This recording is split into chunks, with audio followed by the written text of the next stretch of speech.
Halo industrialis, pernah nggak kalian kepikiran gimana caranya perusahaan bisa tetap stabil memproduksi barang walaupun permintaan naik turun setiap bulannya? Nah, jawabannya ada di aggregate planning atau perencanaan produksi agregat. Yuk kita bahas tuntas bareng-bareng biar kamu makin paham cara industri menjaga keseimbangan antara permintaan dan kapasitas produksi. Aggregate planning adalah proses perencanaan jumlah total produksi dalam jangka menengah, biasanya sekitar 3-8 bulan ke depan. Tujuannya untuk menyeimbangkan antara permintaan dan kapasitas produksi dengan biaya serendah mungkin. Contohnya, kalau permintaan produk meningkat di bulan tertentu, perusahaan harus tahu bagaimana menyesuaikan kapasitas produksi tanpa pemborosan biaya. Dalam perencanaan produksi agregat, ada beberapa faktor utama yang harus diperhatikan. Yang pertama, ada ramalan permintaan. Yang kedua, kapasitas produksi. Yang ketiga, stok awal dan target akhir. Yang keempat, biaya produksi, lembur, penyimpanan, dan rekrutmen. Dan yang kelima, ada kebijakan perusahaan. Faktor-faktor ini penting supaya rencana produksi bisa realistis, efisien, dan sesuai kemampuan perusahaan. Ada 3 strategi utama yang biasanya digunakan pada aggregate planning. Yang pertama ada C strategi, yaitu produksi mengikuti permintaan, fleksibel, tapi tenaga kerja bisa naik turun drastis.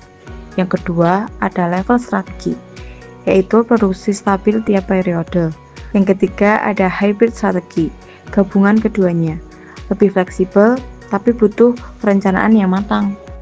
Langkah umum dalam aggregate planning antara lain yaitu yang pertama, tentukan periode perencanaan, yang kedua, buat ramalan permintaan, yang ketiga, hitung kapasitas produksi, yang keempat, pilih strategi yang sesuai, yang kelima, susun rencana agregat, yang keenam, hitung total biaya, dan yang terakhir, pilih rencana terbaik. Dengan langkah-langkah ini, perusahaan bisa membuat keputusan yang lebih tepat dan efisien. Beberapa jenis biaya yang harus dipertimbangkan juga ada, yaitu biaya produksi reguler, biaya lembur, biaya penyimpangan, biaya rekrutmen dan PHK, biaya subkontrak, dan yang terakhir, biaya kekurangan stok. Setelah melalui proses perencanaan, hasilnya bisa berupa yang pertama yaitu jadwal produksi, yang kedua jumlah tenaga kerja, yang ketiga rencana stok, dan yang terakhir perkiraan total biaya. Kesimpulan dari aggregate planning yaitu dapat membantu perusahaan untuk menyeimbangkan permintaan dan kapasitas produksi, menekan biaya seminimal mungkin, dan menjamin proses produksi tetap lancar dan efisien. Jadi, itulah gambaran lengkap tentang aggregate planning.